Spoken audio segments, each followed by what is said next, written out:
Hey guys, हर हर महादेव। तो सावन में हम आज जानेंगे कि सावन में हम पार्थिव शिवलिंग का निर्माण क्यों करते हैं, उनकी पूजा क्यों की जाती है और फिर उनका विसर्जन क्यों किया जाता है। तो चलिए दोस्तों, आज जानते हैं।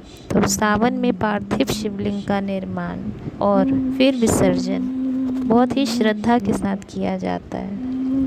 इसका भाव केवल पूजा करना ही नहीं, बल्कि निर्माण और विसर्जन के माध्यम से जीवन का एक गहरा संदेश समझना भी है। तो मैं तो सावन में रोज़ शिवलिंग का निर्माण भी करती हूँ और विसर्जन भी करती हूँ। क्या आप करते हैं? अगर आप करते हैं तो प्लीज़ कमेंट में ज़रूर बताएं कि आप भी रोज़ पार्थिव शिवलिंग का निर्माण करके उसका विसर्जन करते हैं। तो चलिए जानते हैं कि सावन में रोज़ पार्थिव शिवलिंग हम क्यों बनाते हैं। तो दोस्तों, मिट्टी से शिवलिंग बनाकर भगवान शिव की पूजा करना सरल और बहुत ही सात्विक उपासना मानी जाती है। सावन में शिव जी की आराधना विशेष रूप से की जाती है, तो आप जानते ही हैं। इसलिए बहुत से लोग नियमित रूप से पार्थिव शिवलिंग बनाकर अभिषेक और पूजन करते हैं। उसमें मैं भी आती हूँ। और आप लोग क्या करते हैं? रोज़ करते हैं कि कभी कभी करते हैं, या एक दो दिन करते हैं, या नहीं करते हैं, ये तो आप ही जानते होंगे। खैर, इसमें मुख्य बात ये नहीं है कि कितना शिवलिंग बनाया जाए। ये संख्या से नहीं, सिर्फ पार्थिव शिवलिंग बनाने के लिए श्रद्धा, शुद्ध भाव और नियमित भक्ति होनी चाहिए। जैसा कि आप लोग देख ही रहे हैं कि मैंने बस एक ही शिवलिंग बनाया है। उसमें मैंने कौन सा चंदन है, अष्टगंध का चंदन, रोली चावल, अक्षत, दूभी, शमी का पत्र, बेल पत्र और जो मिश्री वगैरह होते हैं, फूल, ये सब डाल के मैंने उनका पूजन किया, अभिषेक किया और फिर से कपूर और अगरबत्ती जला के उनकी आरती की और उनका पूजन किया। तो आप लोग भी कर सकते हैं। ये शिवलिंग बनाना बहुत ही अच्छा होता है।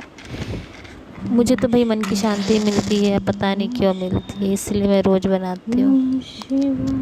और दोस्तों, एक बात और, अगर आपको मेरी ये वीडियो अच्छी लगी हो तो प्लीज़ मेरी वीडियो को लाइक करके चैनल को सब्सक्राइब करें और कमेंट में हर हर महादेव ज़रूर लिखें, जिससे कि मैं और बहुत सारी वीडियोस ला सकूं शिव जी के ऊपर, चाहे और भी पूजा पाठ जो होते हैं उससे। अगर आप लोग चाहते हैं, अगर आप लोग को अच्छा लगेगा तो प्लीज़ बताएं कमेंट में। और चलिए, तो फिर मैंने यह इसी तरह से पूजा की। उसके बाद कैमरा पकड़ने वाला कोई नहीं था तो मैं कैसे करती, इसलिए मैंने विसर्जन का वीडियो विसर्जन किया, लेकिन वो मैं कैप्चर नहीं कर पाई। तो चलिए जानते हैं कि पार्थिव शिवलिंग की पूजा के बाद विसर्जन हमें क्यों करना चाहिए। तो पार्थिव शिवलिंग मिट्टी का बना होता है, इसलिए पूजा के बाद उसे जल में विसर्जित करना अनित्यता और प्रकृति में वापस लौटने का प्रतीक माना जाता है। इसका बहुत ही सुंदर भाव है। जैसे जिस मिट्टी से हमने शिव का स्वरूप बनाया, पूजा के बाद उसी प्रकृति में उसे समर्पित कर दिया। यानी निर्माण हमें भक्ति और सृजन सिखाता है, जबकि विसर्जन हमें अहंकार छोड़कर समर्पण करना सिखाता है। इसलिए हमें पूजा के बाद पार्थिव शिवलिंग का विसर्जन जरूर करना चाहिए। जिस प्रकार हम मनुष्यों में अहंकार भरा होता है, इसीलिए हम बोला जाता है कि अहंकार छोड़कर हमें समर्पण का भाव रखना चाहिए, क्योंकि दोस्तों अहंकार बहुत ही बुरी चीज़ होती है। इसीलिए प्रकृति ने भी यही माना है। अब ये मेरा पूजा हो चुका है, तो अब मैं आरती कर रही हूँ। उसके बाद मैंने विसर्जन कर दिया है।